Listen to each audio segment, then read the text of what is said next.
Thank you again for joining Transcending Ascension Podcast. Today, we have my newly growing good friend, Karen Lisa, spiritual healer, here to join us today as we dive into the topic of feminine, spiritual, divine, the divine feminine, and absolutely everything that entails, and what it's like to be a woman as we unpack generations of trauma.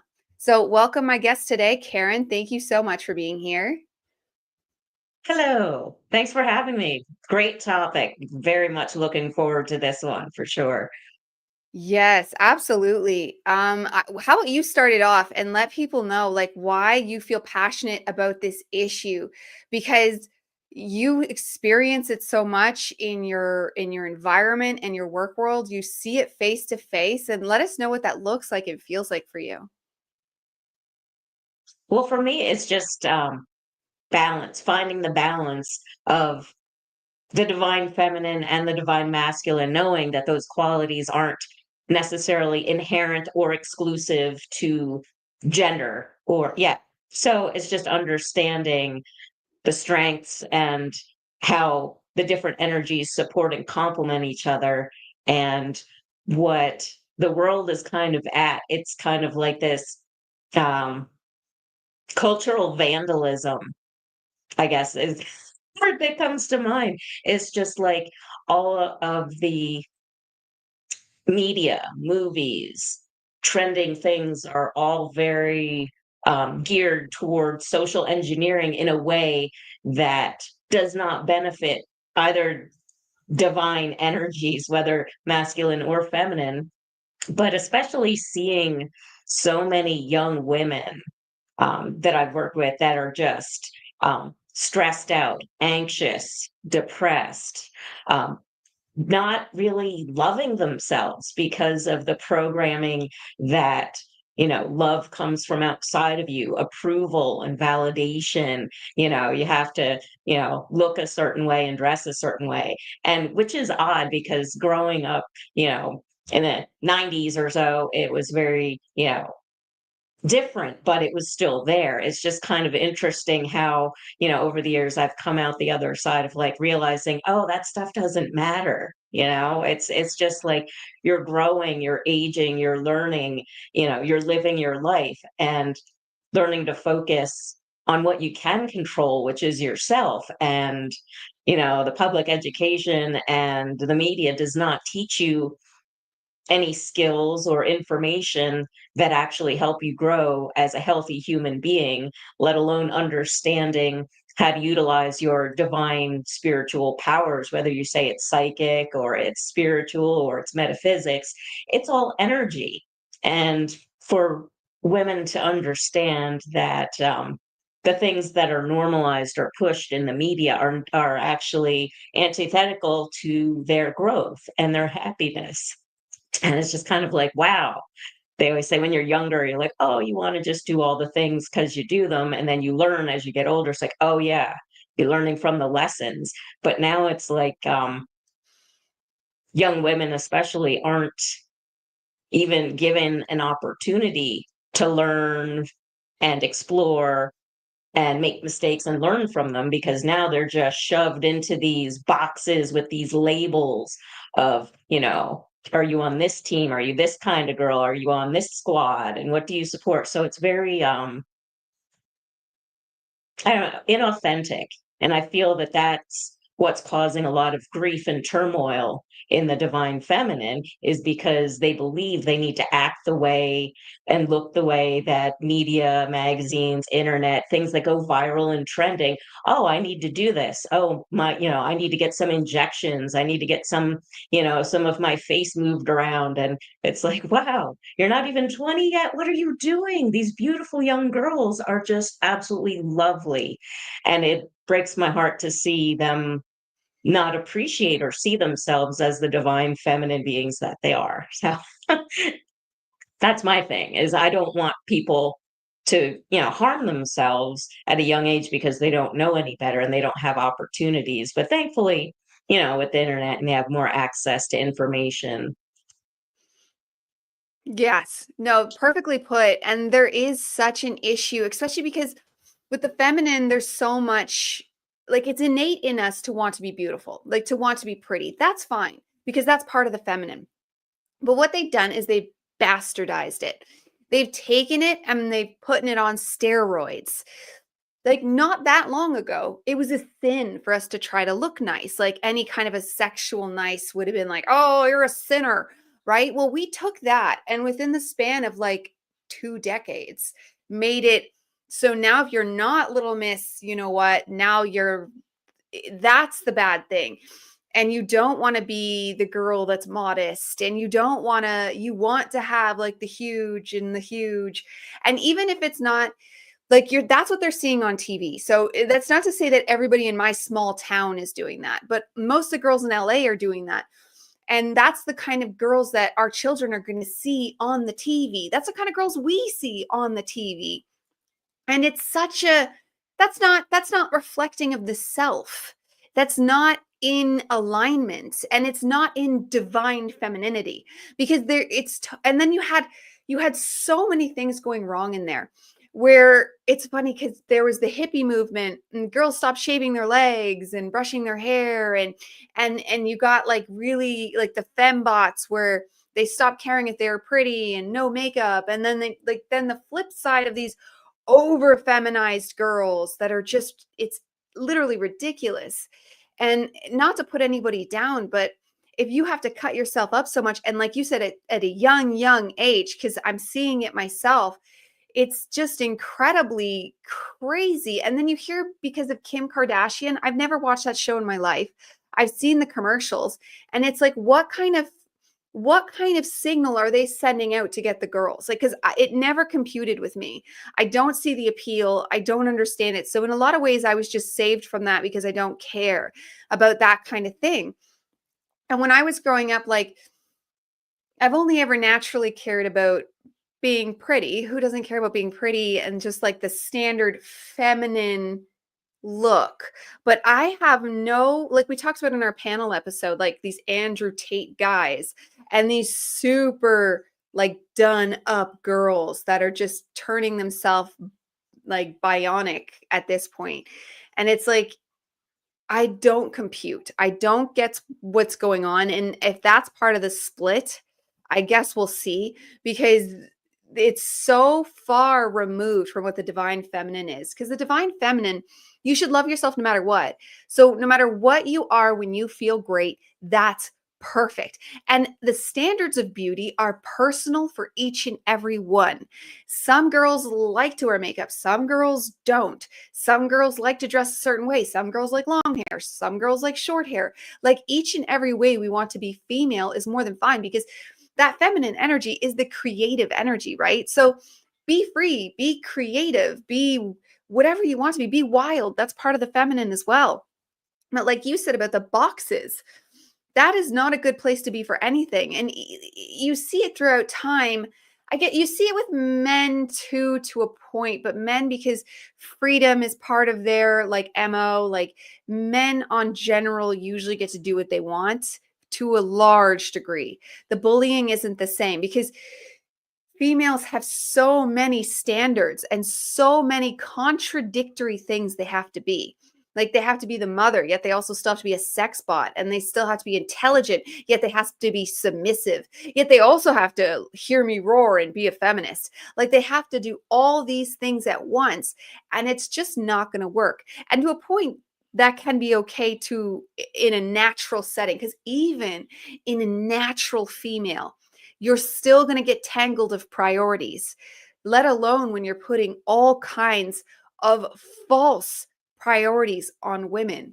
And as for a solution, I mean, it comes down to the only solution is waking up. If you were to take these women and say something to them to get them to wake up, what would you say? I would ask them point blank, who do you think you are? Like, what do you care about and why? What's your priority? What makes you happy in life? What's your purpose? And what's interesting is when I've asked people, hey, what makes you happy?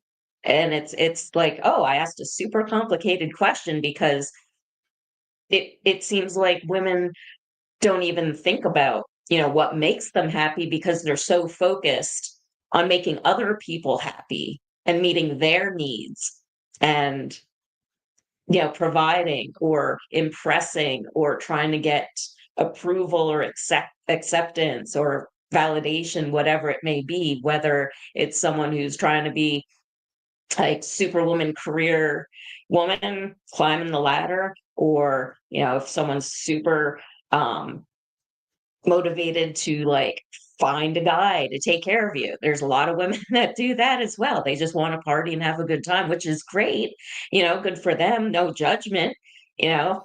Um, but it's just interesting that they don't ever really seem to have an answer about, what makes you tick. I mean, if you take away their looks, you take away the relationship they have, or maybe it's like a high profile glamorous job where they're influencing and make a ton of money and they're just like, yeah, I've got it made.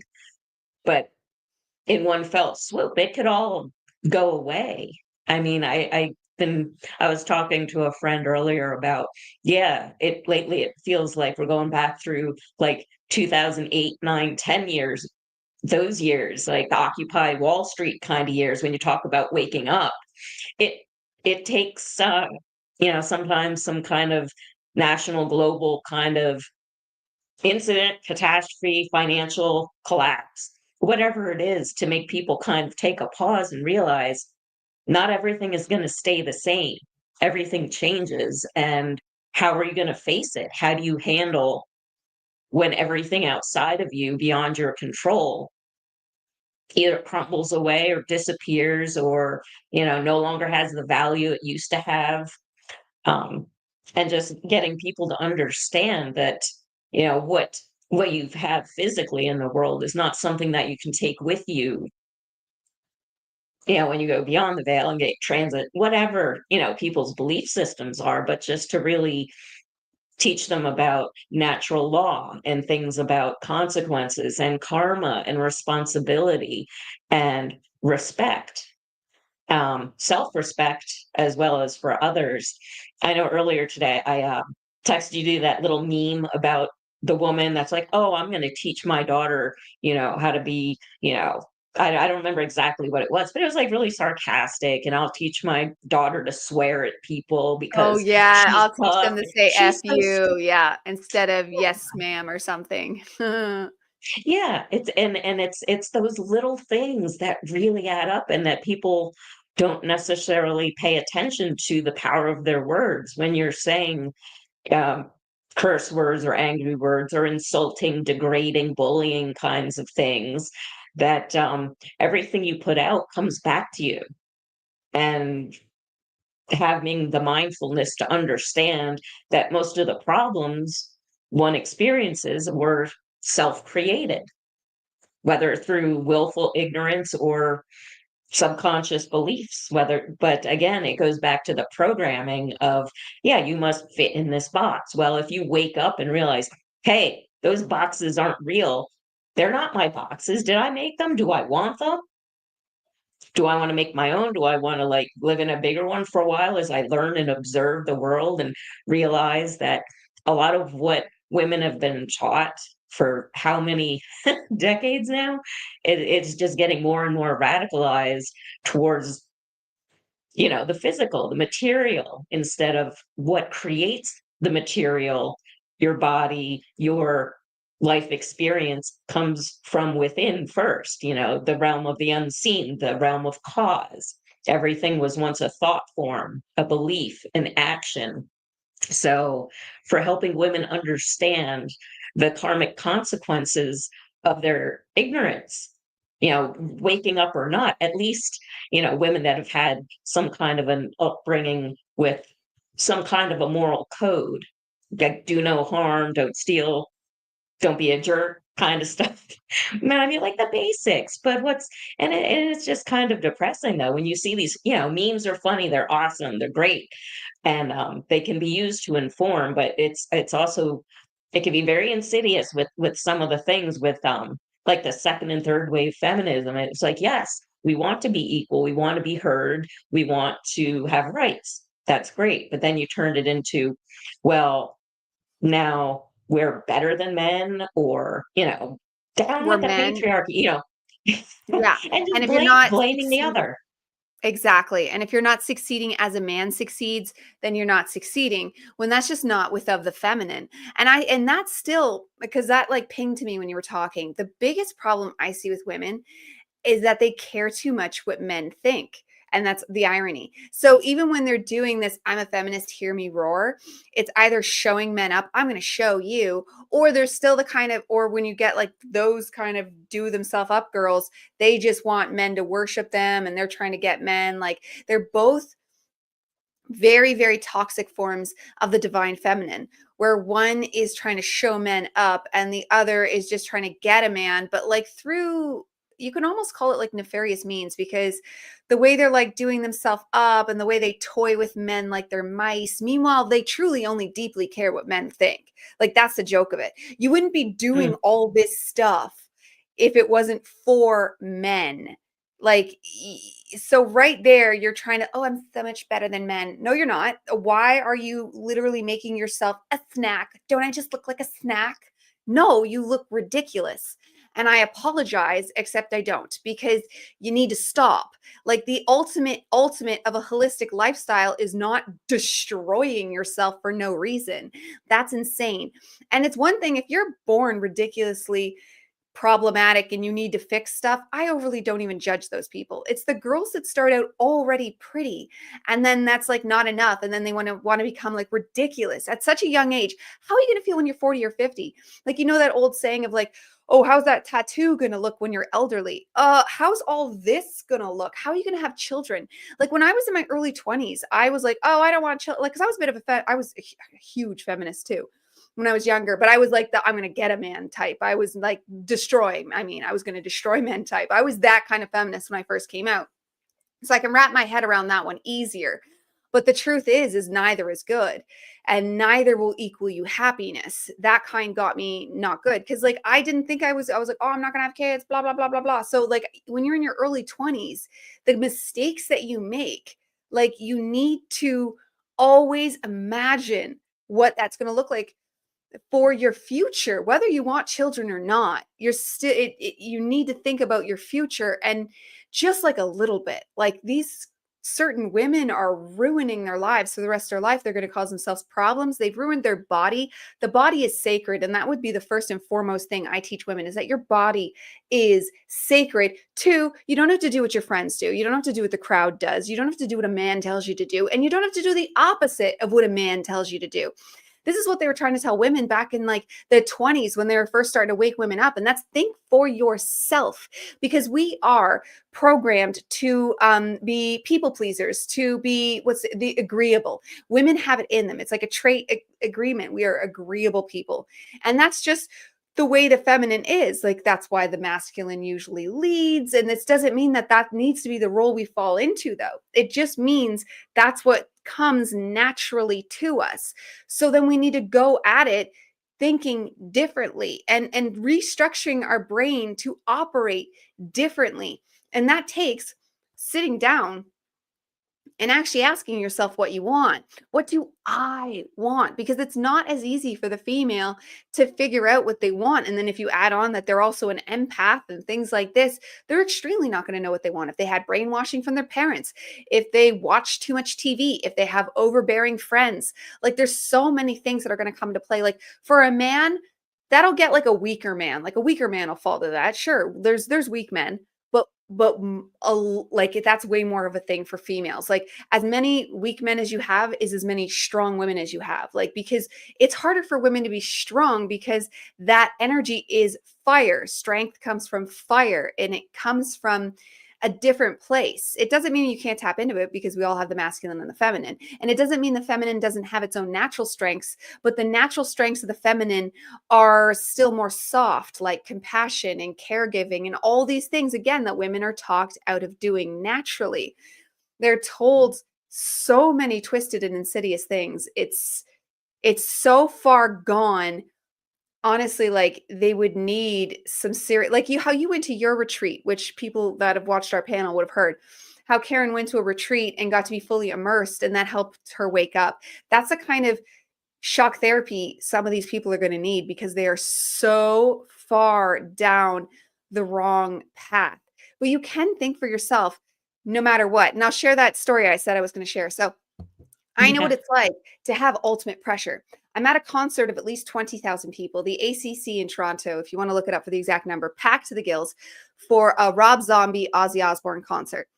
Well, it's the Rob Zombie part, and they're going around with the boob camera to all the girls. And about 10 girls went, and they all, whoop, there's my boobies. No hesitation, no nothing. There's my boobs. They come to me. I wasn't expecting that. They come to me, and without hesitation, I went, no. And it wasn't a shy thing. It was not a shy thing. It was not a scared thing. I'd been swimming naked with friends. It's not like I'm not like, but I'm not showing 20,000 people on a big screen camera my business. Like, it was just like an ingrained, absolutely not.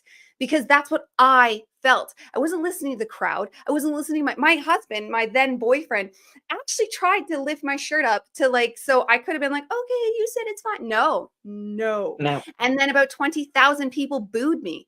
And I literally thought it was hilarious. I was My like, I just got booed by like 20,000 people. Like, what? But it was amazing. It was actually invigorating. So saying no and disappointing people and making your own boundaries is empowering. That's still one of my favorite, like, empowering moments of being like, if I can say no to all those people, what else can I say no to? Because no is a power word, and it just brings so much strength. Do you have any stories where you were like super pressured by women, by men, by a crowd, where they wanted you to do something and it's the feminine thing to say yes, but you were just like, no? Nothing as entertaining as that story. But, yeah, but it's interesting because when you first say no to something, it gets easier the more you do it. It Hmm. and I'm just randomly thinking of something even fairly recently where it's, someone, because I still do, some part-time retail work, supplement, my business here, and what oh, did that just sorry, my phone is not on do not disturb tech. Eh. Hmm. Anyway, I was gonna say that there, as a feminine now person with masculine attitude, mental qualities, it's always kind of hit or miss with how I'm gonna react to things. But someone was like, "Oh, hey, you need to, can you move this or do that?" And some big pallet of boxes that were like really heavy, and I had some sore muscle leg from whatever, and I was just like, "No, I'm not.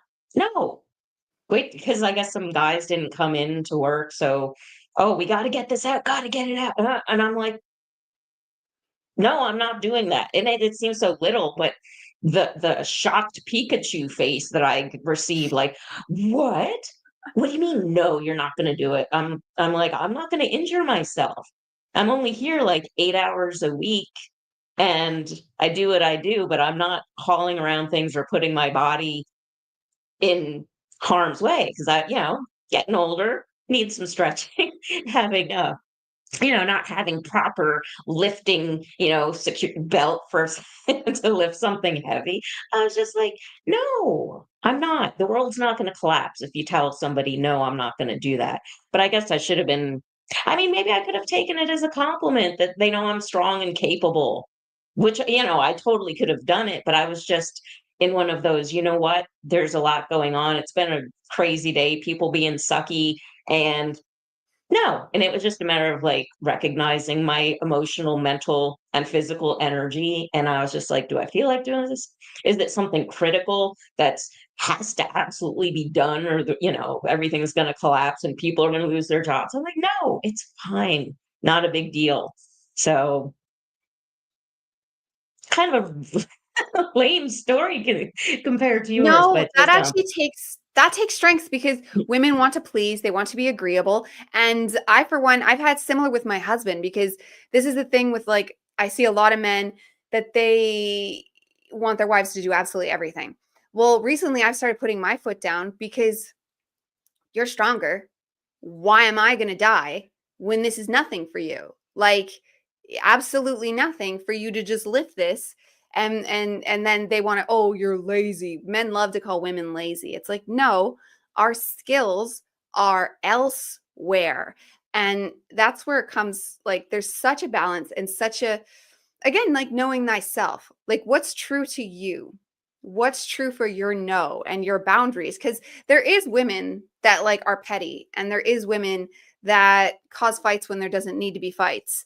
And that's actually that's a constant ever ending problem throughout all of history of women, which you don't seem like that type. And it's funny you mentioned that you have like stronger masculine qualities yourself, because so do I. That's I'm highly fire, which is masculine, and I think that naturally saves me. Then my own mother was a watch me roar. She was a gym addict, and she was teeny, but she had muscles, and she was always like, oh, I'll do it. And she was very, very wanted to show up men and be better than men. And so I had that as an example to, and she did it in a wonderful way though, I think anyways. But she was really strong in that way, where not everybody has such an example of like a female to show you a different way. Anything you could say about her, she certainly wasn't a standard human, and she wasn't petty or anything like that. But I noticed that, like, how was that for you in school and growing up, or even work environments with lots of women, and the way that they can be like and all like gossipy, and it's just such a thing that just like does not compute. And I can get why I am like that with my sisters, because we're sisters, but I don't understand the bringing it in when you're not, I don't know, it doesn't make sense to me.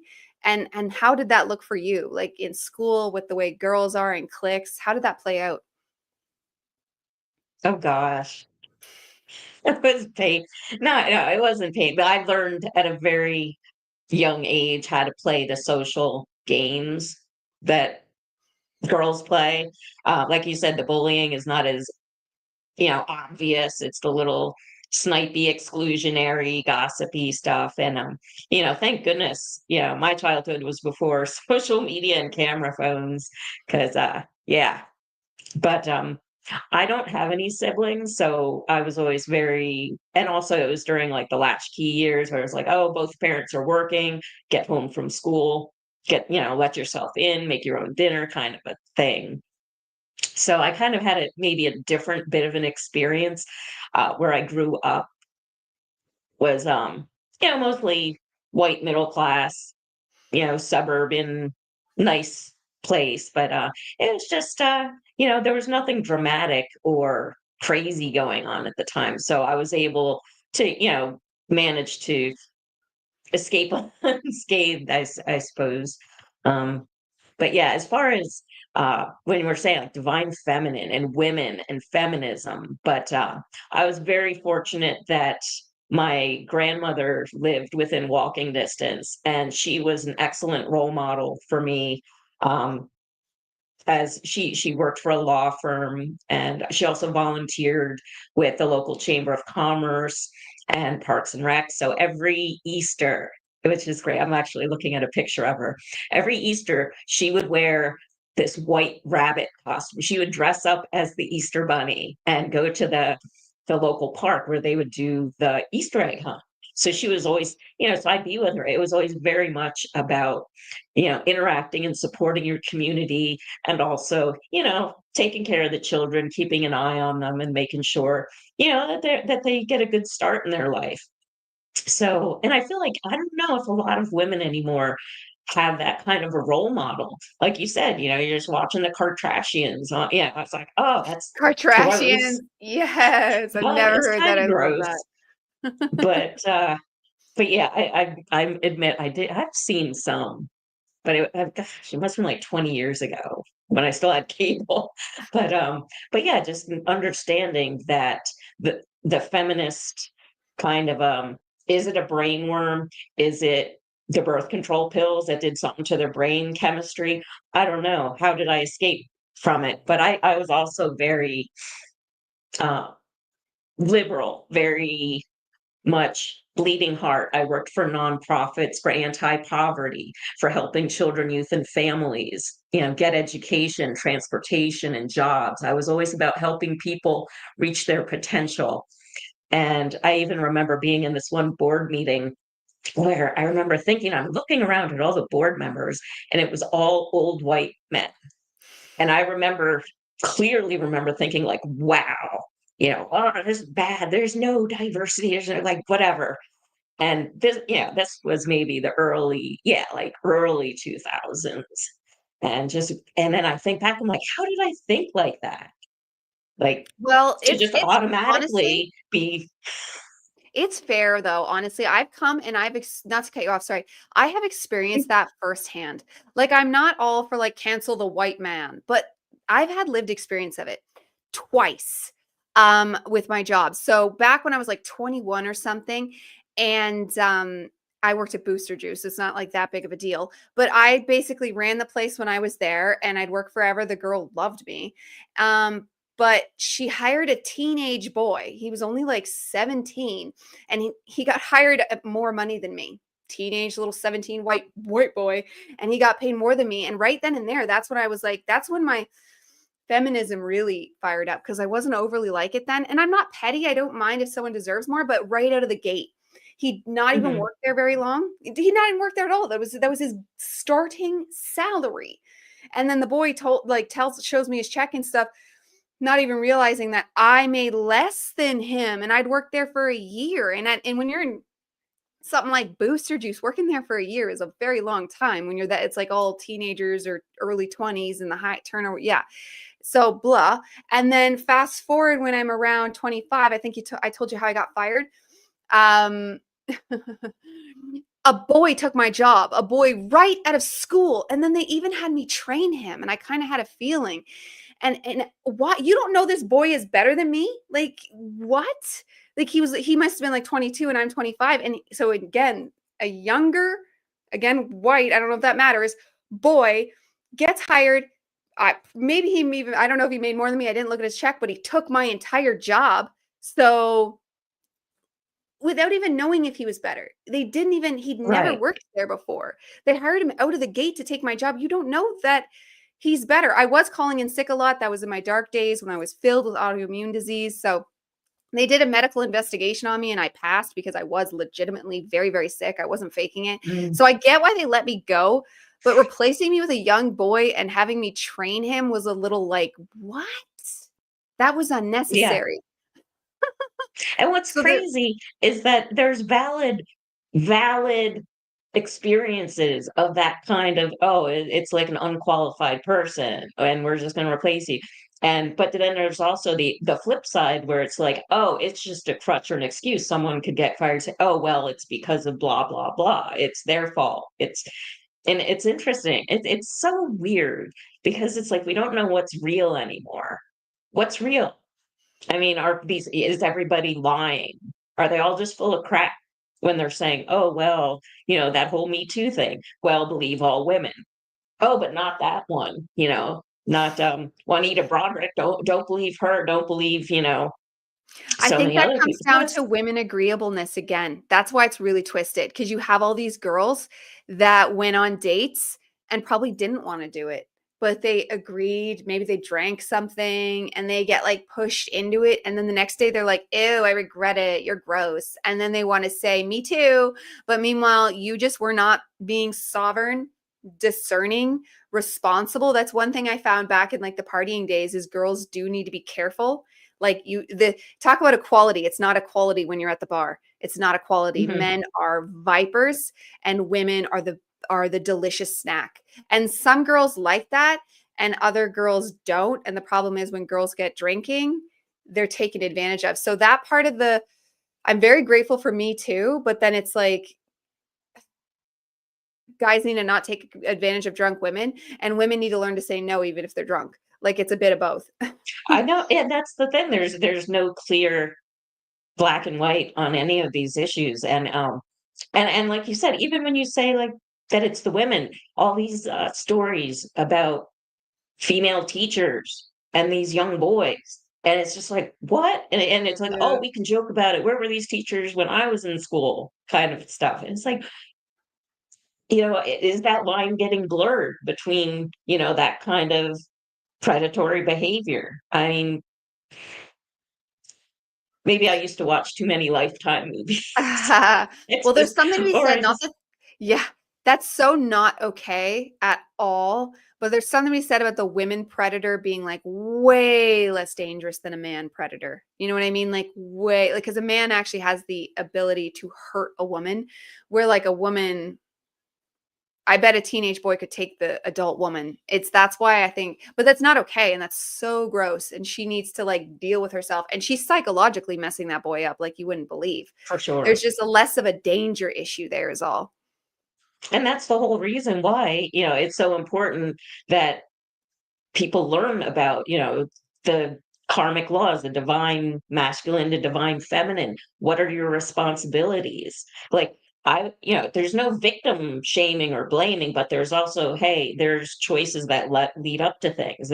And again, it's so hard to talk about because people immediately jump on you and start throwing out, oh, well, you're just this or that or this or that, and then shut the discussion down when people can't really have an honest conversation and understanding that actions have consequences, and to be able to understand who you are and what you stand for and what you care about, regardless of gender, is just like, yeah, what do I care about? Do I care about being a good, responsible person that's thoughtful in all my interactions, that's thinking towards the future, or am I just pleasure seeking, hedonistic kind of lifestyle? Um, I kind of went through a phase where I was flipping between like hedonism and nihilism. I was like, nothing matters. It's all sucky. This is, yeah, around the 2000, the early 2010s, man. It was like Me too. Me everything too. sucked. Like the music sucked, TV sucked, the movies sucked, everything was just like really weird.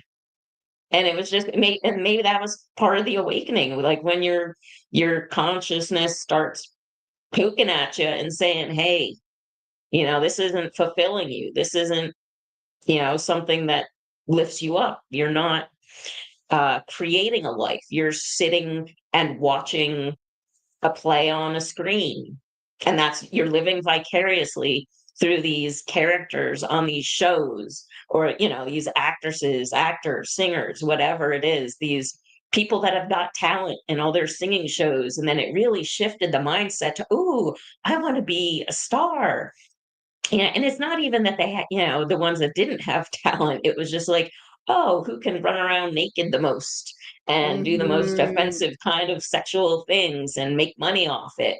And Do you and ever that's do you terrible ever hear role how model. do you ever hear how Blippi started? You know Blippi, the kids show? No. And I love and honor him because he was clearly very young, but he had a show. He's done so he's not even the star of his own show anymore. He's a millionaire. He makes like $3 million a month. But I don't know if he says he left because he wanted to raise his son, which is cool. But anyways, he was a bro, and with his bros, they did like the poop videos. And there's video I saw it. There's a video of him just like pooping on his friend, and that was Wow. his. So you could tell like Blippi just wanted to be famous, and it worked out for him. And then he originally found, because he saw there was a niche and there was no kids shows, and he wanted to do something for his nephews, so he'd matured, which is cool. But he was a bro doing ridiculously gross stuff just to be famous. Yeah. I do have mad respect for PewDiePie though. Like, have you ever watched him? He was actually a YouTuber that really was part of my awakening around like Gamergate time, when you're starting to realize that the journalists and the media were all just pushing an agenda totally not based on reality. And I remember seeing all these articles about, oh, he sued this and that, and he said these horrible, horrible things. So me being curious, I'm like, oh, what exactly are these? I want to hear it. So I looked for the video and I watched the video. I was like, well, that there was nothing to that. And that, obviously uh opened up a lot for me to realize that news was lying, especially with the awareness.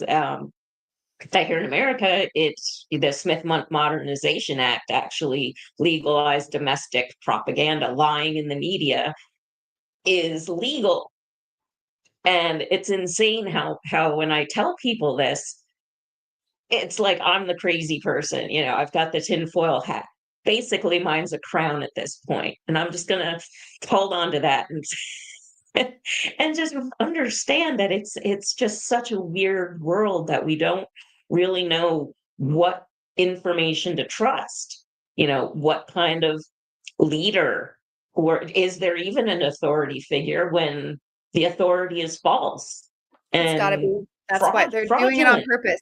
Because there's only one authority, and it's us. It's us. Hmm. It's thine own self, sovereign discernment. And so, like, the joke of all this stuff, because I'm with you. I learned that OG in journalism school myself. I briefly worked in the world at a couple jobs, and it was awful. And I actually genuinely wanted to be a journalist, and that's kind of what I do now. I genuinely did want to be one. Like, Carrie Bradshaw was my idol, and that was probably a bad, like, we were talk about grouping yourselves off. I was going to be a Samantha, like a Carrie Samantha combo, because I wanted Carrie's job. But and then I go into journalism, and my dreams were just crushed. It was so fake. All they cared, and it wasn't even for nefarious purposes. It was like, you got to get and this is before click culture. I mean, the internet was out, but it was still about the TV news, and it was your bumpers and your teasers. And they specifically taught us to take things pretty much out of context. Like, they didn't use the words take it out of context, but they would look at the material we have and point out, like, what the bumper of the teaser is, the biggest hitting sentence, which you can see they do now. That's called clickbait.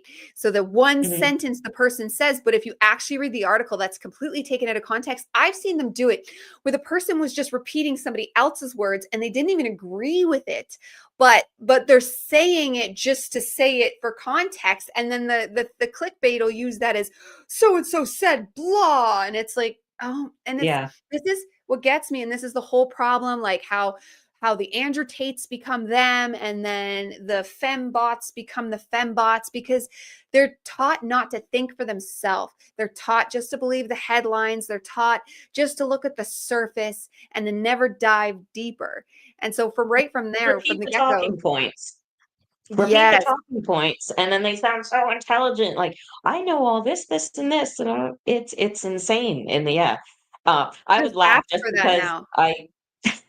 because when I had the journalism classes as well. My specialty was public relations. So Yeah. basically, actually was the one writing the press release in such a manner that, hey, here it is, ready to go. You don't have any work to do. I'll give you all the sound bites and quotes you want.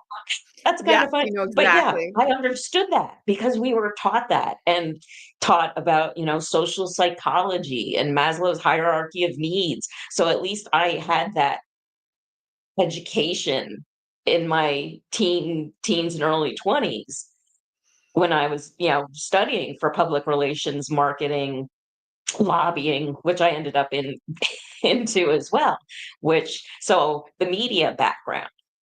Okay, we see what the media does. They're not exactly 100% transparent. They've got an agenda. When I worked at a radio station one time, I said something about a song or something. Like, you can't criticize the song because it was like lunchtime. It was a super sleepy song. I was like, yeah, I'll be falling asleep after that one. Like, you couldn't really say, like, there were such strict guidelines that you wouldn't even think of for radio broadcasting. But yeah, talking about advertising. Oh, like, yeah, their stuff's great. Their stuff's great. But, the local newspaper, I was renting the lower part of a house um, at one point, and I don't know if this ever happens in your neck of the woods, but they used to have bundles of newspapers, but they were like the free newspapers. It wasn't like it was just like extra garbage. And since the top part of the house was still for lease, I guess they thought it was abandoned or something. Like, they just threw like 3 bundles of papers on my porch. And I actually talked about it because I was doing mornings, and I said, yeah, like, yeah, blah, blah. newspaper, blah, blah. Does that happen to anyone else? And people were calling in with their stories and saying, yeah. So I kind of started this little, hey, you can call them and say, like, no, I had no idea. I kind of did like this crazy little revolution against the newspaper because they were just like dumping their stuff off at rental houses because whoever was delivering them didn't want to do it. I don't know. Weird story. I don't know No, that's where a that true. came from, but it has. I worked at a newspaper. The job I got fired from. It's funny because I was working at a newspaper, but I was in accounting, and I worked there for a couple years. That's the firing story. But we would get calls of people freaking out because our delivery drivers had just thrown either flyers or the newspaper. They'd thrown all their extra just anywhere they pleased. If they were done, they would just leave it wherever. Like that's a real thing. Because these people get paid Okay. like nothing. The actual delivery people, they don't care because they make nothing. Like a nickel for every delivery, basically. Yeah. Yeah, yeah. And I wasn't even at a paper, but when you were talking about like the misogynist kind of boss thing, like there, I actually did have an experience when I worked at a newspaper. When I did like marketing at a paper, and this guy was just I believe misogyny is real. I just get tired of it getting thrown around so casually when there are some really terrible, terrible toxic masculinity. And that's also to say there's toxic femininity. And both are equally detrimental to society and to your own soul if you don't understand that you're just, yay, I'm on the team of like, yeah, MGTOW, men go their own way, incel culture. Like, yeah. And right. But that's the thing. It feels good and they have a sense of community, but they don't understand without the ability to open up their heart chakra and really cultivate wholeness of who they are. But they're only focused on just this physical having sexual experiences with other people. Like that's all it is. That's all people care about. That's all the media talks about. And yeah, so and I do feel optimistic that more people are waking up to, the controllers of the social engineering, whether it's, shadow banning on the internet and like censorship or, just pushing an agenda in TV shows and inserting characters and plot lines that make absolutely no sense at all. At all. And I remember again, early 2010s, I was watching something and all of a sudden this one character was like, hey, blah, blah. Where's this all coming from? And things like these social issues were just getting shoehorned in into like entertainment. And I've always enjoyed entertainment. I still do. But it was really obvious. And I feel like, lately people are really fed up with it and are, getting over their shyness of expressing, hey, you know what? That's not for me. And if I don't like something, that doesn't mean I hate it or I condemn it or I think it's wrong. It's just saying it's not for me. And I think that that's helpful for anyone to understand. If you know who you are, you understand, what you care about and what lights you up instead of just passively to be nice and non-controversial, not rock the boat, not piss people off. You want to be friends with everybody. And just like, you know what, sometimes people suck. Like there's programming, oh, you have to like everyone's, you don't have to like people. You can be decent, you can ignore them. Sometimes just ignoring people is the kindest thing you can do. And just Yeah. bite your tongue and be like, yeah, just no, no, no, thank you. And understand that that's okay. And you're not going to burn in hell for all eternity for not, you know, loving absolutely everything and everyone in this world, because understanding that the world that's being projected upon us is not actually the real natural world. Yes, and I think it goes both ways too, because when I first I actually had to delete my old Twitter because like my personal Twitter, I hadn't used it in years anyways, but just in case, because I was the kind of person that would bottle up my feelings, but then I would actually be feeling them though. You know what I mean? And that's like more my raising. Like you didn't talk back to my dad. You didn't. You know what I mean? So like that came with me everywhere, even though that is the opposite of who I am. I am a person as a Sagittarius, that's just like front and center, and then being heavily fire. So I would build up this rage and take it online. I wasn't a troll. Like I wouldn't like stalk people or anything, but if I saw something that I didn't agree with, or if someone disagreed with me, would they get the fire of hell rain down upon them? Like I could be the nastiest person and just let it all fly because I wasn't saying my truth in other places. And I think that's part and parcel with what's going on with a lot of people, even like trolls. When you see trolls and stuff, watch them at work, watch them in their real life. I bet they're there and they don't argue with anyone. And then that has like an unbalanced effect where if you just learn to speak your truth, because that's what I do now. I have no problem arguing with people pleasantly now because I was like incapable of arguing without being nasty. And now that's like something that, and that just came naturally with knowing thyself over the years. And now it's so, I could just say my truth. It's like a magic power now. It's sometimes I'm even like, oh, look at that. And then if that person themselves is still in this nasty cycle, then either walk away if it's in the flesh or block or mute or whatever you got to do if it's online, because you don't want to waste, you want to say your truth, but you don't want to waste your energy either. Like there's some people that'll go back and forth forever. And I don't even know if that's healthy, even if they're smart and they're saying the right things and they don't seem like they're being toxic. But if you're going back and forth like a million times, I don't know. That's personal though. That's still the better way to do it though. If you could do it mature and bring that energy forward. And that's what we all need to do is like take that Yeah. balance and be able to argue. I think arguing is actually a talent.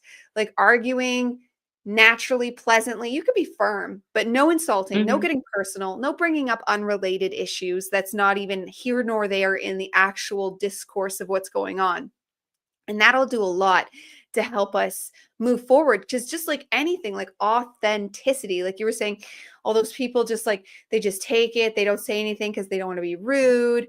But that's gonna be building up. That's gonna be doing something. That's what they say cancer is building and blocking that off. Like another going back to my mom, I talk about my parents all the time because I grew up in the country and like we didn't go anywhere. So we were very like together because it was just us.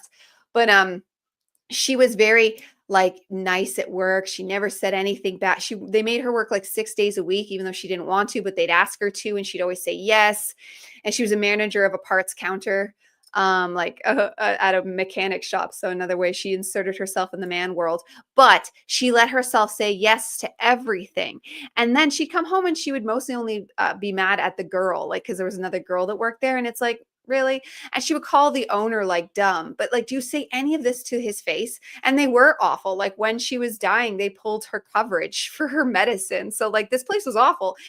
Spent a good chunk of her life there and probably got Yeah. the cancer mainly because of sucking it up and being all nice. But then she'd be like, just she wasn't that bad, but she'd be grumpy. She couldn't have been as happy as she could have been. She never wanted to do anything. She only wanted to come home and drink. Not a terrible alcoholic, but like she would need to drink to relax. And it's just this perpetuating cycle, which we've seen a lot of people are stuck in alcohol. A lot of people are unable to let go of alcohol.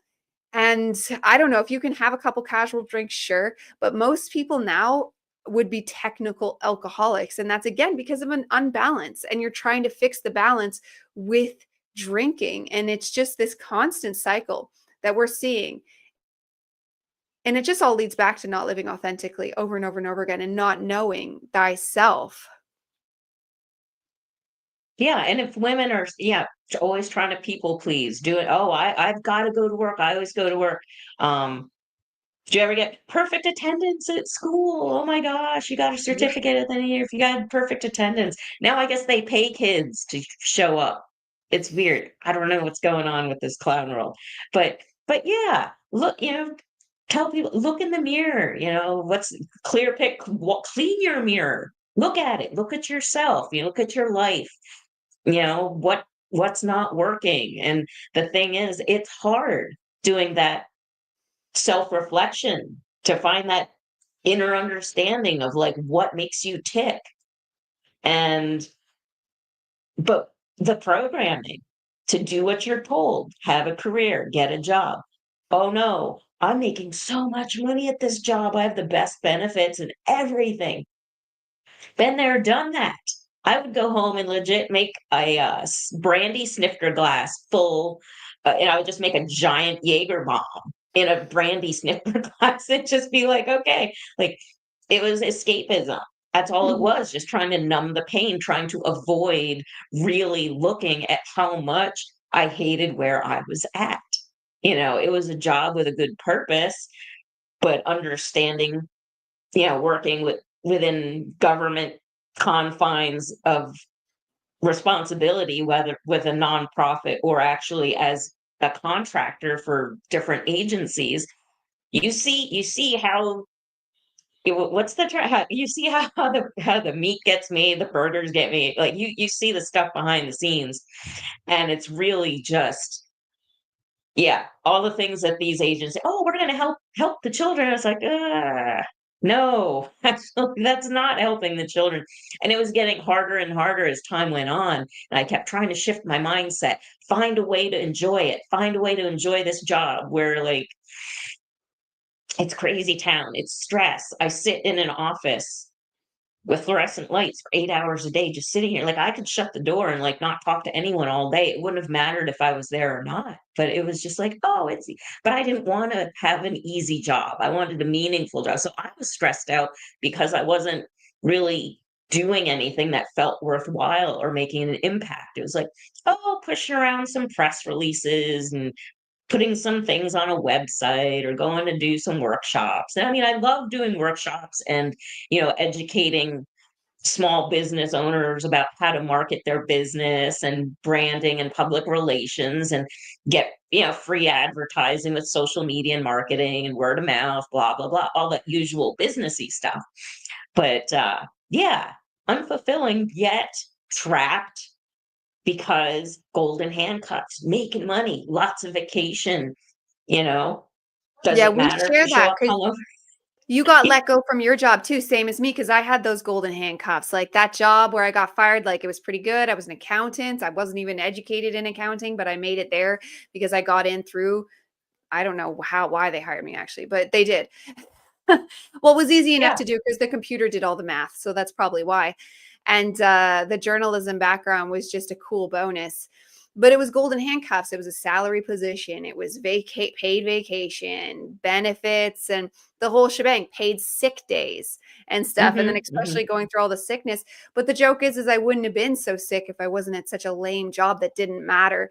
Oh my God, I used to actually have to measure the ads, like, and measure them and make sure all the ads, I had to go through every single paper the entire thing did in my section because we each had our own section of all of Toronto too. And I'm sure everyone knows Toronto. But I wasn't even in Toronto. So we had that city's papers as well. And oh my God, it was so tedious making sure the billing was done and the actual ad matched to what they paid, and then calling for billing and then answering the calls for people wanting advertising. And just it was so lame. It was one of the lamest jobs I ever had. And it was not something I would ever recommend, like, people repeating. And this is one of those things we're talking about the feminine. This is one of those things that men are naturally better at. Men and their testosterone system are set up for like a 9 to 5. Like that actually works in their testosterone system. Not that a boring job is going to be good for them either, but they're going to be this is one of those things like AI can just take those lame jobs because nobody needs to be doing those jobs.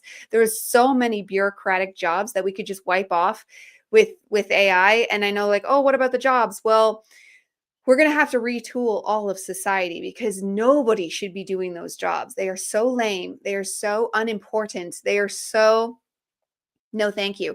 Like, I can't imagine anyone ever enjoying that job. And it was not hard. It was super easy.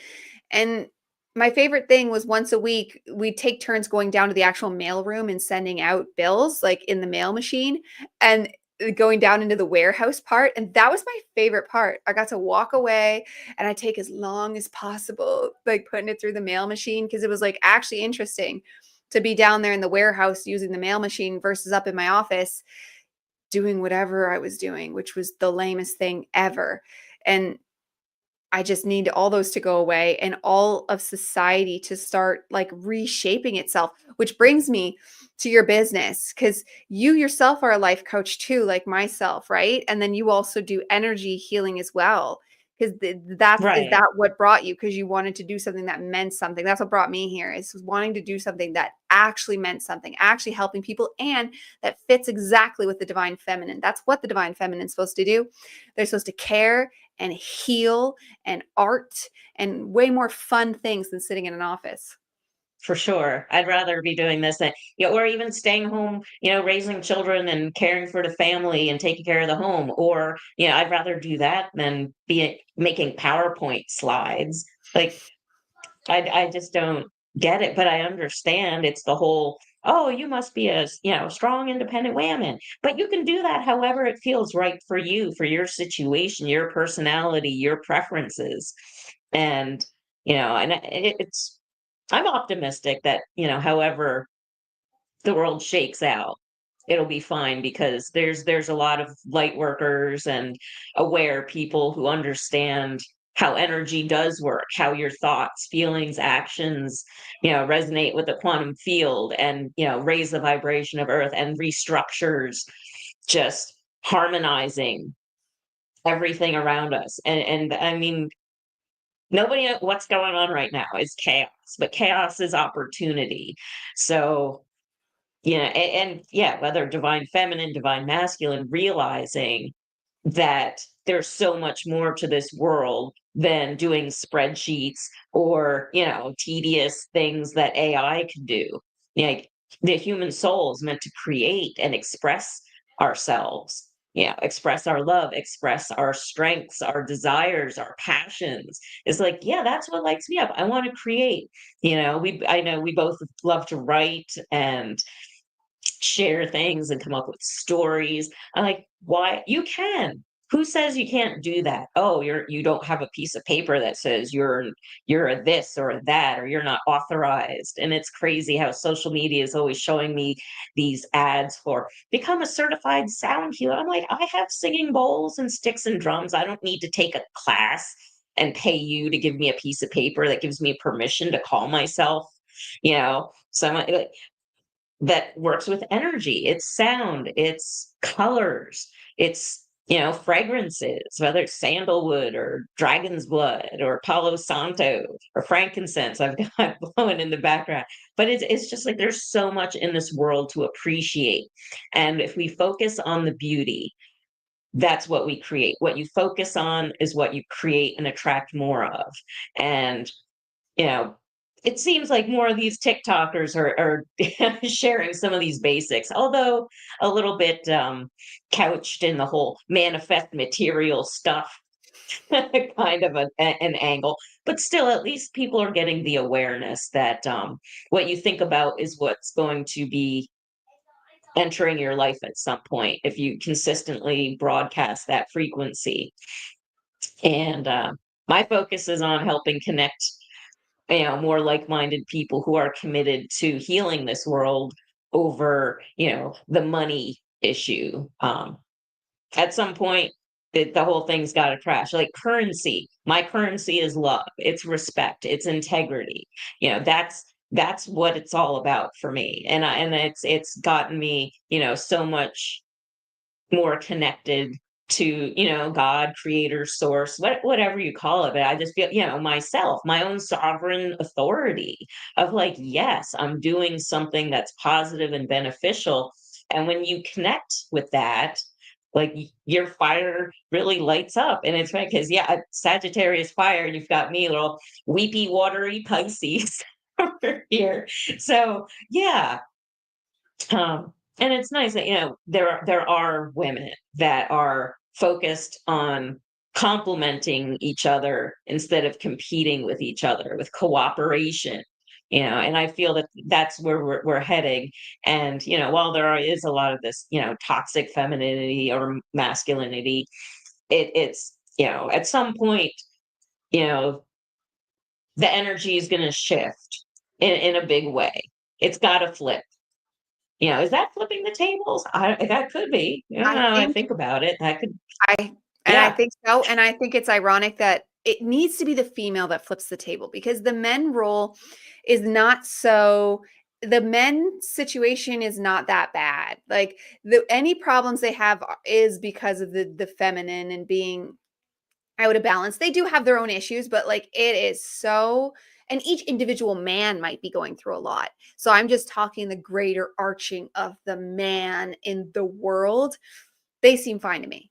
I mean, if you're listening to Andrew Tate, that's on you. And that's not really like a problem that someone can fix for you. Just stop watching him. Like they kind of seem to be creating their own problems, and maybe I'll get hate for that, but I can't see how men are being actually held down and everything is tampered with them besides the working world. But they again have way more options and avenues that they can go, and their energy system is set up for so much more. Where the female has this 28-day cycle hormonal system, most of us want to have children. It's almost getting really hard for people to have children now. It took me almost 2 years to get pregnant with my daughter. Luckily, my sons came quickly after. So something, because I was on birth control for almost 10 years. And so there's this whole thing going on with women that is just ridiculously so turned up. We're working in a man's world. We also still want to have children, but we're told, oh, that's not cool to want children. Or worse yet, you hate the planet because you want children. And it's like this whole thing. Then all these things it's so twisted. It is so twisted up. And so why I think the women need to flip the table is they need to stop going to work. If you have like some kind of 9 to 5 paperwork BS job that you don't like, or you're a parts manager like my mom, or whatever your job is, if you don't love it, leave. Even if it means relying on a man. Men want to take care of women. That's part of their energy system. And they're getting brainwashed out of that. That's one thing I've had to put back into my millennial husband's head. It's like, do you realize you enjoy this? Do you realize you didn't like when I was more successful than you? Do you realize you want to be the smarter one? Do you realize you want to be the boss? So go do it and stop listening to what, because his mother, before she had her stroke, thanks to, something people were getting many, many times, she was always work herself, although she seemed to like working. Okay, good for you. That's great.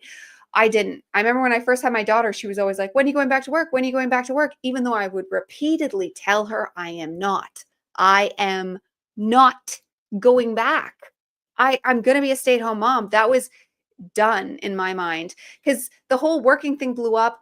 I didn't have a job worth going back to, because that was when I was working at Apple. I went back after I got fired. I took a year off because unemployment. I took that whole year, and that's when I went down my rabbit hole of spiritual Same. awakening. Yeah, right. If I hadn't when I got, yeah.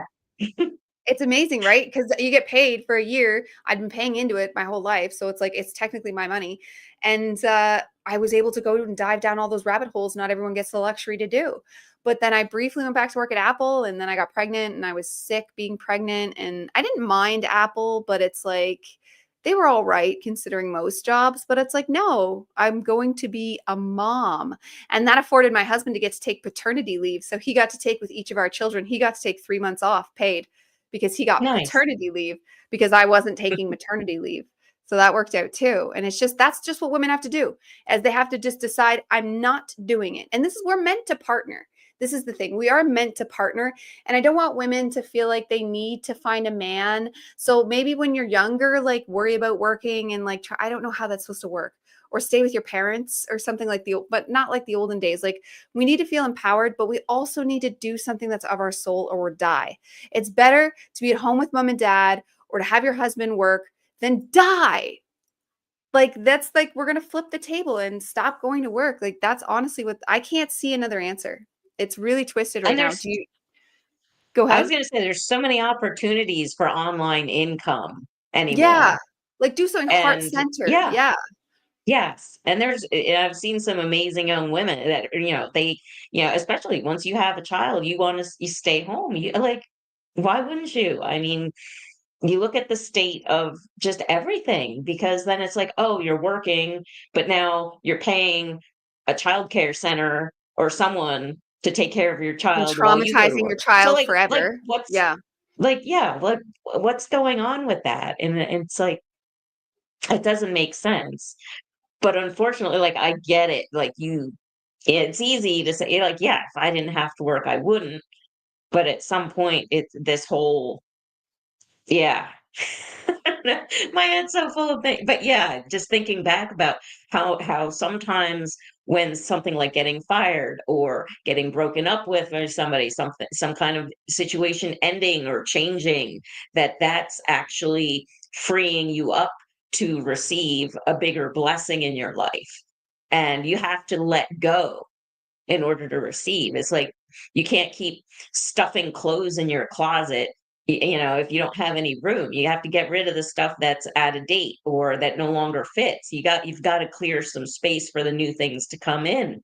You're going up, you want to eat healthy. Well, you got to clean out the fridge. You got to throw out the junk and the expired leftovers, whatever it might be, and clean it up. It's like your own little like it's a chakra. You got to go through each chakra and clean out the space and really examine each energy and how you're feeling. And, is it running smoothly, or does it feel stuck, or is it just too overly excited and frustrated?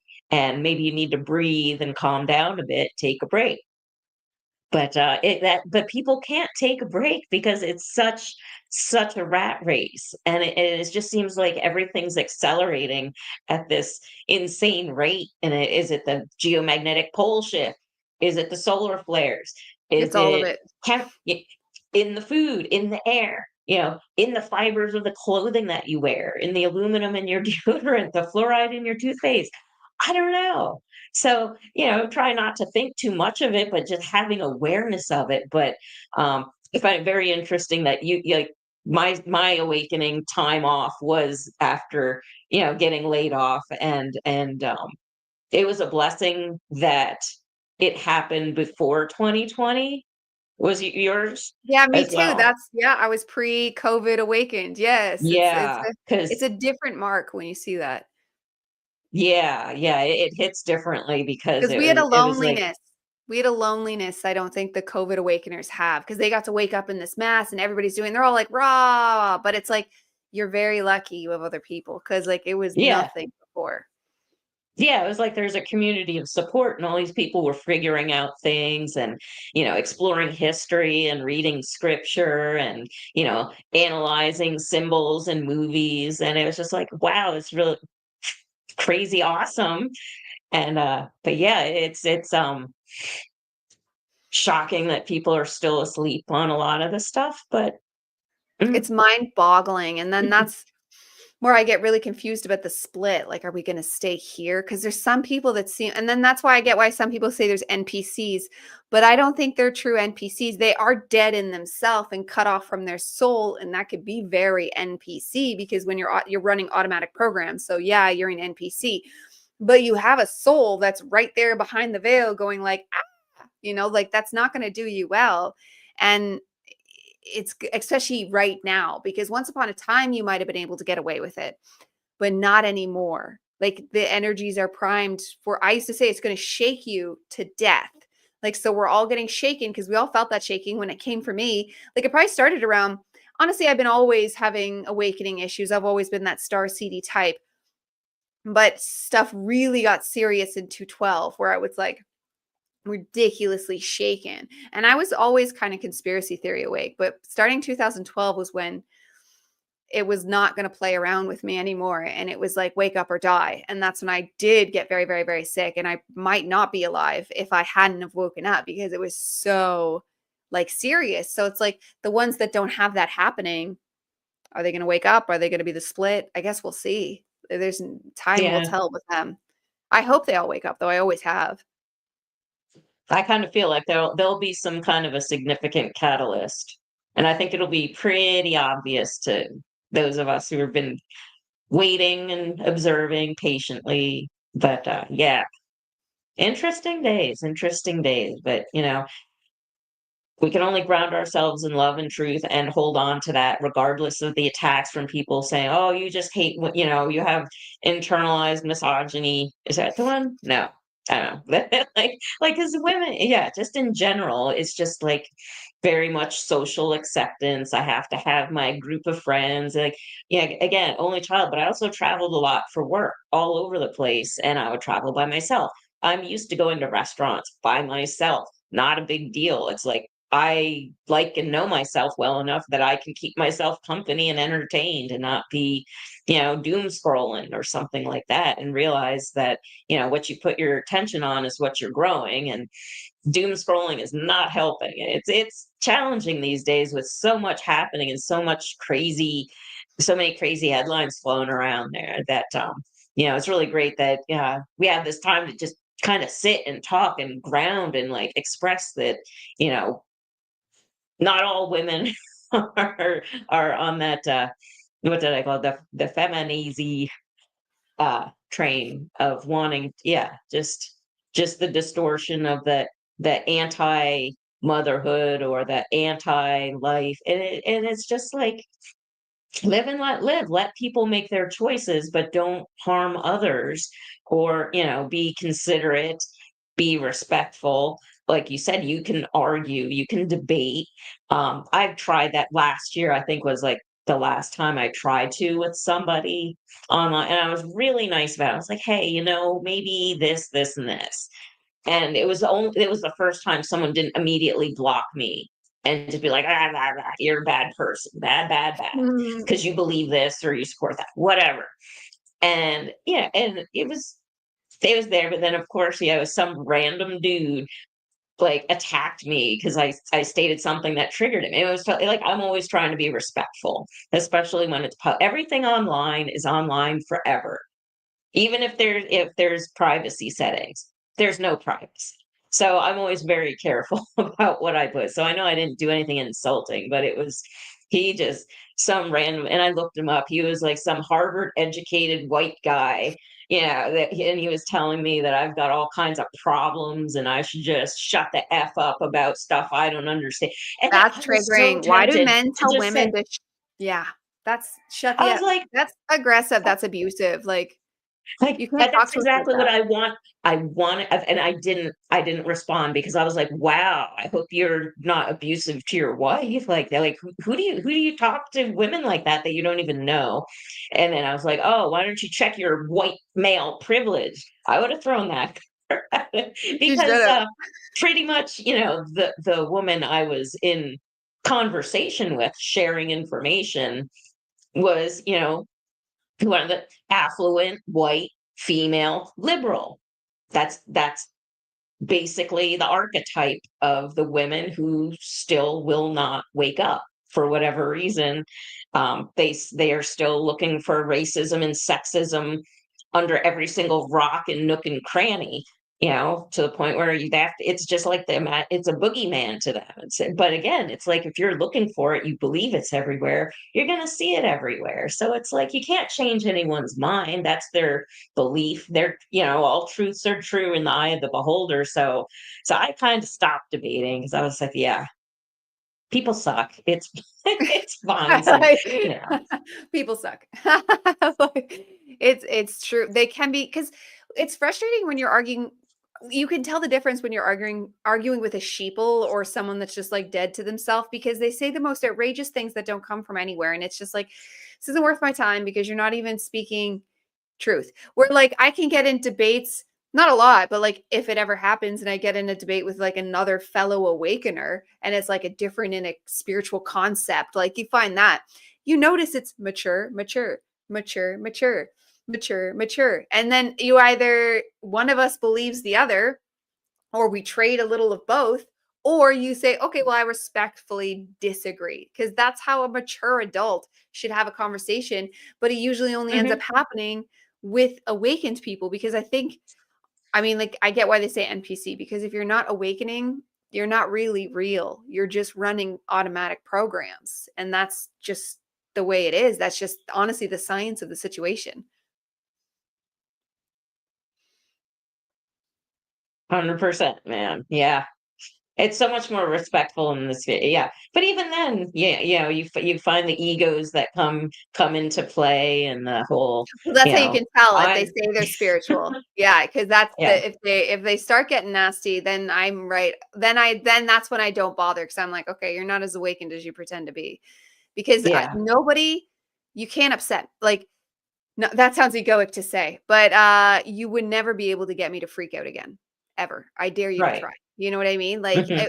Yeah. You can't. You could say anything you want, and I wouldn't never, unless you came and punched my child in the face or something, like, you wouldn't be Right. able to get me to freak out again. Like, those days, and I was a spaz. I was a grade A spaz. Not but I'd say 5 years ago, I was already getting better, but I wasn't perfect. And 10 years ago, yes, a spaz, a full spaz, like, literally, because that's just what happens when you get, Hmm. I don't know, tangled up in the self, right? And it's Yeah. ego, and even if you're trying to awake, it's still the ego dance. But if you keep going, like, I can hear my ego say stuff, like, my ego will go, "Tell him to F off," and it's like, "No, we're not gonna do," and it's not fake positivity either, it's just, like, you can hear all the voices. You can even hear demons telling you to kill them, like, you can hear whatever voice you want, and I find the more you Hmm. energetically open up, actually, the more voices you hear. But it's Hmm. choosing, it's just getting sovereign discernment to choose the highest one. Like, what is the best thing I'm hearing right now? And that's what I'm gonna Right. do. Yeah. But this What are this you has feeding been, your mind? Thank yes. you. Yeah, I like that. Yeah, feeding your mind. Exactly. You are what you eat, and that includes your thinking, eating. Yes, because the all is mind. I'm always repeating it, but that is the ultimate truth of it. The all is mind. And if that's not in order, then your life's not going to be in order, because you want to phase lock to the future of your dreams. All time and space exists at the same time, and we're really just like doing whatever we want. The truth is, though, you have to believe it. So I always find the best way to direct the self to an optimal future is picking the highest thing that I can believe, and then just working your way to higher beliefs, higher beliefs, higher beliefs. And that's really Yep. going to be the end of the game fully. If I had, so I hope I have enough control to save the whole world. But that's why I got the panel together, because I felt like we needed more like-minded people to come together to add all our mind powers into one collective grouping of just like, I'm not even 100% on the future. I just know it's going to include compassion, like you said, love, forgiveness, just again, sovereign discernment, true, authentic living. Because however you want to live authentically, assuming it's not hurting anybody, but I can't see someone from a soul led position wanting to hurt anybody, you're good, right? Just be a soulful person. Yeah, and I remember seeing that post, in which I'm not online super often, but I'd followed you for a while, and I'm not big on there, but I remember seeing your website and reading it, and I'm still working on I can never get it like done, but just reading like everything was just like bam, bam, bam. I was like, yes, yes, yes. So again, divine timing, broadcasting, like I was broadcasting a desire to connect, find some kind of connection to someone, similar. I tune into my frequency, and I saw your website. And then that time, and I saw your post about putting the panel together. I was like, oh man, who am I to just like randomly send this back? But I'm like, hey, what's the worst that could happen? I could be ignored or be like, oh, well, I don't know. But You know, you're again, the you only don't know until person you that try. volunteered. You're the only one that volunteered, eh? You're the Are you only one that serious? felt the call. Yeah, because everybody else, I invited, like I had them in my thing, and I invited them, or they were a friend of a friend, and one of the other people like was like, "Oh, this is a personal match," and they all came in. You're the only one that was like, "I want this opportunity," and then and put yourself out there like that. So that means a lot. That shows true strength to like bring that about, and to decide what you want for your future and say, no, I'm going to get it. Like, I deserve it. I deserve whatever I want for my future. Yeah, it was, and again, it's just like getting over these little fears, those little things of like, oh, you're not good enough. Like, but I was just, and it's also that I've stopped chasing, trying to partner up with people or work with people on things, because it's like, no, I just attract the right frequency. I'll connect as appropriate. And it felt incredibly appropriate when I was like, oh my gosh, she's got that awesome website, and has all the things where it just made me smile and be like, yes, yes, yes. Like, we're fine. And that gave me such a huge, huge light in my heart space, meeting you and Stephen and Don and, Raquel. Yeah, it's just really good. And we're finding each other. So we're creating a good thing A together. good And network. that's where the power is. Yes, the network. Hmm. They can't Exactly. stop the signal. Exactly. Exactly. I know. I love it. I love that we're coming together. And then we'll for all those that want to tune in, it'll probably be sometime this Saturday, and it'll be posted on Twitter when it does. And yeah, thank you so much for being here today, Karen. This was great. Oh, And I thank hope you. I'm not, it's funny because I'm not, this is one of those things like when we talked about the panel and then I talked about it on Steven's show, I think last week, where I don't know, and I'm a know-it-all. I am actually a know-it-all, grade A know-it-all. And I love it. And I usually do know all the answers. Like, if you ask me a spiritual question, I probably have the answer. I've learned so many things. But when you ask me about the masculine, the feminine, and how to fix it, I'm like, burn it down and start over. I don't know. Because we all have this so deep seated in our subconscious, especially the female. And it's like, we don't know which way to, I don't know what the correct answer is. I know I want to raise my children. I know I want to help people. I think I'm doing it, but I'm kind of digging it out as I'm doing it. And there's all this backlash as I'm doing it. And I hope I'm setting an example for females of the future that it's okay to have a husband that takes care of you financially. That's not to say I don't make some money because I do have my business, but most of the stuff I do with my ministry is all for free. And because Mhm. that's what I enjoy. I enjoy that. I enjoy it feels kind of like when someone comes to you all desperate and sad to be like, okay, give me some money. It's like, no, I'm obviously not going to do that. So like I help pretty much everyone for free. I only charge people if they want to like do like the one-on-one and then they want to have set times when they want to take a lot of my time. That's the only time. But if they allow me to be flexible with my own time, I don't mind doing tons of stuff for free. I love it. I love giving back. It's the service and it just fuels up the caregiverness of the feminine. So I really love that Yeah. aspect of it.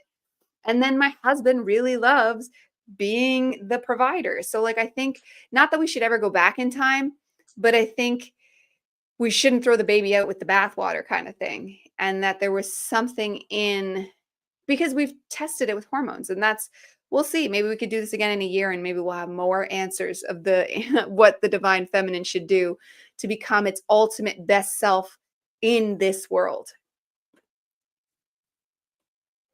I agree. It's going to be beautiful, whatever it is. We just keep our focus, keep our frequency, keep finding each other, keep putting ourselves out there. I think I posted something to Steven on Facebook. So I'm like, yeah, I excel at cringe. I don't care.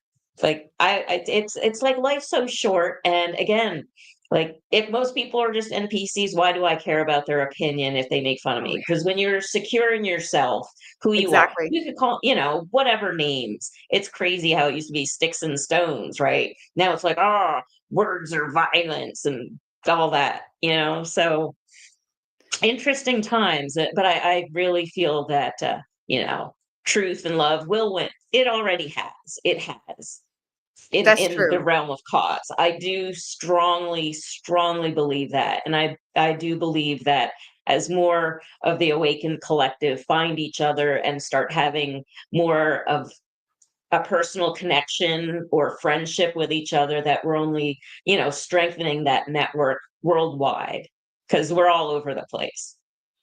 Yes, yes, it's true. It's true. That's a fantastic way to close out because it's true. The more we come together, the faster we'll make this ascension, but the ascension is guaranteed. Absolutely.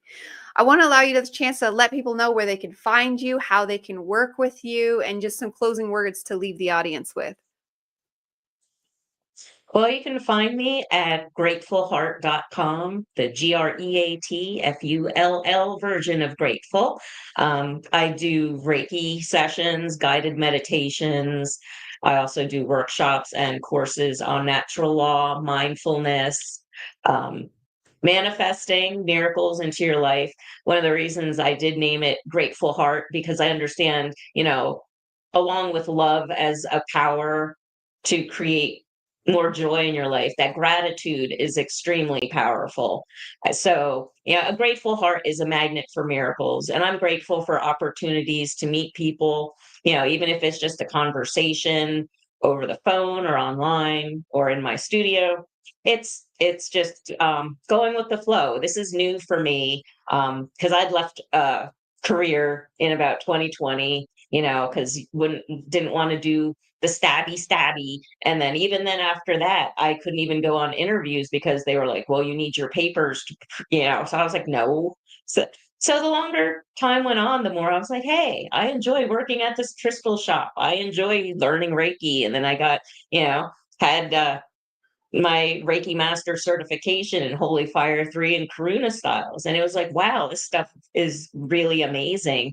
And then blending that in with Hermeticism and Gnosticism, Rosicrucianism, all the good esoteric fun stuff, and realizing like, wow, this is a magical world. And when you understand and study and live the rule book of how this world operates, like you can hack your life, you can hack into happiness. And it's just like made me such a different person that I was like, I want to teach everybody how to do this, that life doesn't have to suck.